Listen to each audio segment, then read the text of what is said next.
So, if you've watched my performance in part 1, and frankly you'll get much more out of part 2 if you have, so. I'll wait.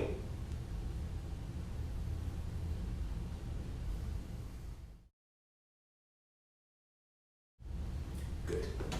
So, now that you've watched my performance in part 1, you can hear how engaging, even thrilling, this music is. The piece is made of 2 separate clips, but these clips are heard continuous several times in the finished program, and that's why I, at least, hear them as one single piece. In fact, part or all of this music is used at least once in each of episodes 2 through 6, a grand total of 11 instances. It's no wonder it became one of my first Simpson earworms. The first complete instance of this music comes from episode 3, where the Doctor is searching the moon base for Phipps, a surviving crew member who contacted the Doctor, Jamie, and Zoe while they were in a rocket attempting to land. It's heard again just before the cliffhanger to episode 4, as Zoe and Phipps attempt to secretly enter the control room to raise the temperature and render the warriors unconscious. The hapless collaborator, Fusham, spots them and tries to distract his warrior guard, giving them a chance. A final complete version comes from the reprise of episode 6, as the Doctor, surrounded by foam and seed pods, tries to get into the locked weather control bureau before a seed pod explodes in his face. Simpson's musical ensemble expands again in The Seeds of Death, using radiophonic workshop electronics with piano, as in Fury from the Deep, but now including mallet percussion, xylophone, marimba, and vibraphone, as well as a battery of snare drum, cymbals, and timpani, some of which are electronically treated. The first half of the piece is made of blazing fast, twisting chromatic melodic lines, played softly and menacingly by the piano in octaves, and further doubled by the marimba 1 octave higher. These lines are punctuated by piano chords supported by electronics and timpani. Mind the Martians on the Moon is yet another piece that I, upon my return to it 18 months after the initial transcription, could not resist improving. That's another word for make harder. My original version used the piano part alone for these rapid-fire lines, essentially ignoring the presence of the marimba. When I came back to it, I thought, why can't I do the lines in 3 octaves rather than 2? Only 2 hands, you say? Ha! The idea is simple enough. One hand must take 2 notes, the other does the third. The jagged contour of the lines, however, meant that I would have to juggle the 3 notes. Sometimes the left hand would take the 2.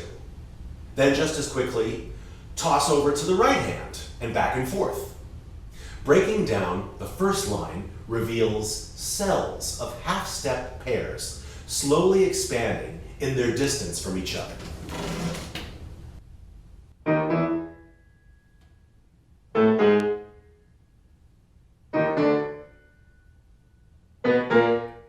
Next, after breaking this pattern by jumping to C natural, the line jumps around, outlining a diminished 7th chord.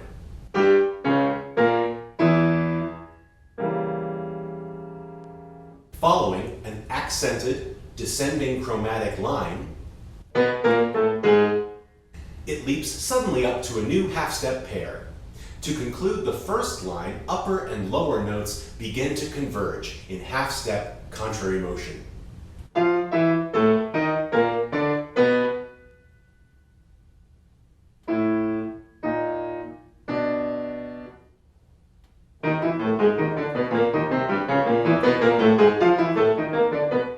At this point, the first chordal punctuation occurs. Simpson seems to take his cue from the ending B naturals in the first line, for the progression leads to a dominant-sounding B major chord.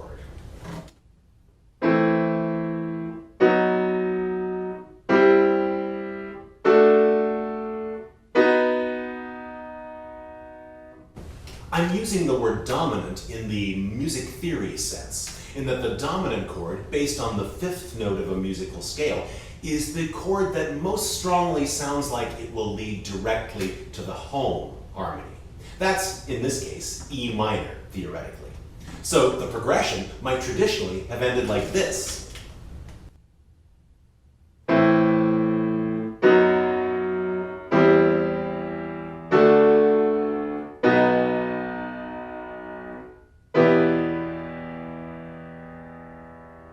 But it doesn't, because it's not finished. Tension, drama. This progression would be cool enough on its own, but underneath it is a stroke of genius. Simpson thwarts the harmonic relationship to B natural by using a crescendoing electronic buzz plus piano bass note of A sharp, a half step away from the expected B.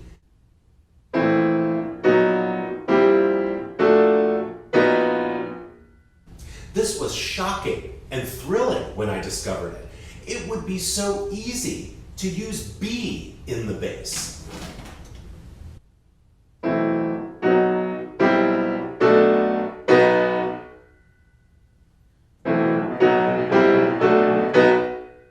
And it would still sound good. Yet, A sharp creates an amazingly satisfying dissonance.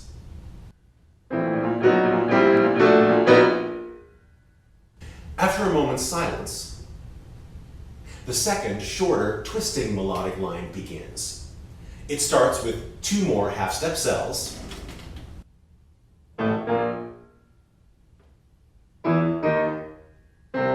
again breaking its pattern by jumping to C natural, then leaps, first in pairs of tritones, then the E flat holds its position while its partner stretches up to C. Now the C holds its position while the former E flat stretches down to D flat, a major 7th.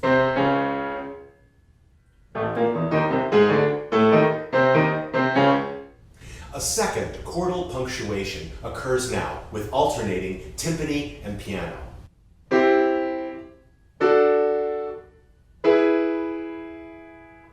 The shorter harmonic progression leads up to E major, not minor, and the electronic buzz is this time on E as well. The timpani, however, is at odds with this harmony, and at first I couldn't quite tell if it was intentional, but the timpani is absolutely not tuned to E natural, more like C sharp or D flat, the final note of the second, just finished, twisting line.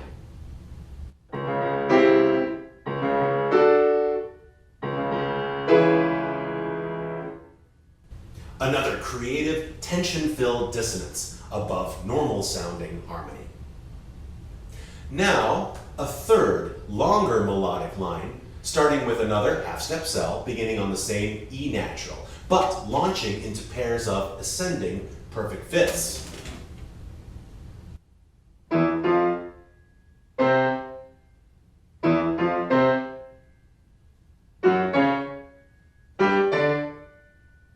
Next, another accented rising chromatic line. Here, the piano expands to cover a third octave all by itself, so adding the marimba on top makes 4 notes. Beginning on G sharp, its rising line reaches D natural before dropping like a stone back to G sharp, a tritone distance. This third and final line concludes with 2 more cell pairs, contracted back from 4 notes to 3. But instead of a half step, the intervals are inverted to a major 7th, just the way the second melody ended.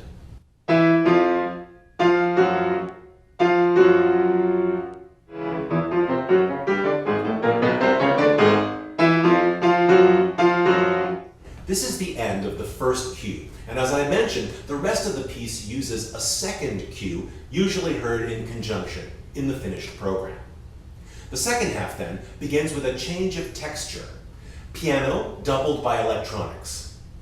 The harmony harkens back to the first of the earlier punctuations, but this time modally suggesting the key of E minor, without any dominant chords. That is, the chords ascend completely within that key without foreign notes.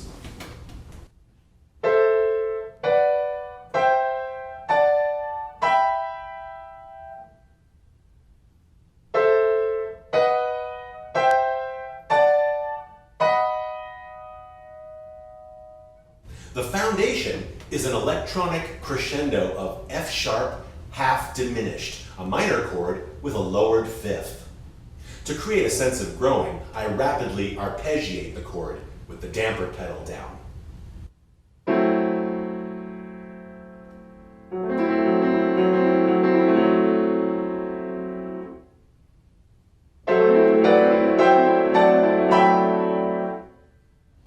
The rest of the piece is based on a final change of texture, an ostinato in the piano of one final half-step cell, B to C, more firmly asserting B natural's dominant nature.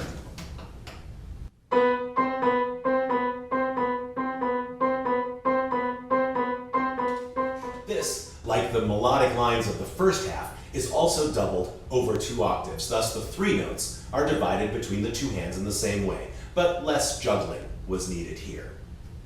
There's also a change of meter in this new section, changing from 4/4 time to 12/8 time. Both are based on 4 strong beats, but the initial 4/4 time is a duple meter, based on dividing the beat by 2. 1, 2, 3, 4, 1, 2, 3, 4. While the concluding 12/8 is a triple meter, based on dividing by 3. 1, 2, 3, 4. 1, 2, 3, 4. Wedged in between the piano's ostinato are harmonies played by both the vibraphone and the marimba. The vibraphone has a damper pedal just like the piano, which means the notes struck are free to ring and decay as desired. The marimba has a quicker decay, not as quick as the xylophone though, which means longer chords must be played in rapid tremolo, alternating hands.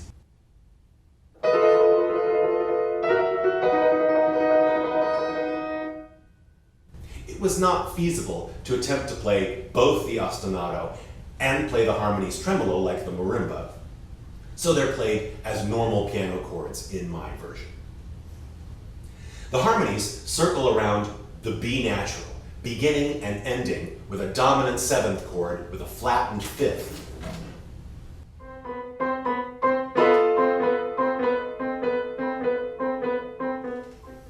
In the middle, the progression lands briefly on an E major harmony, which could be home. But instead, it circles further, ending with an unresolved flat 5 dominant once more.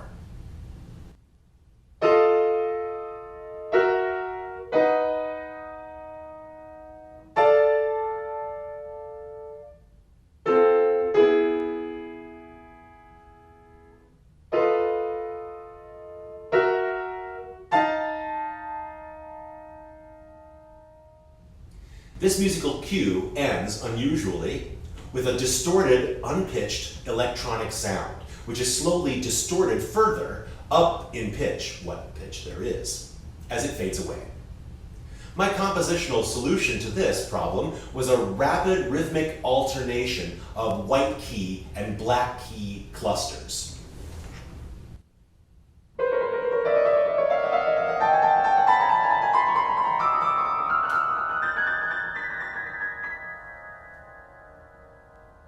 I think I unwittingly borrowed this from Debussy. Sorry. As it ascends, it gets louder and a little faster, perhaps leaning towards the unbearable. Then it fades out. Upon fading out, I decided to reinforce the B naturalness of the piece by signing off with that very note. All of this happens in less than a minute.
Thanks ever so much for watching episode 4, part 2 of the Dudley Simpson is Doctor Who project.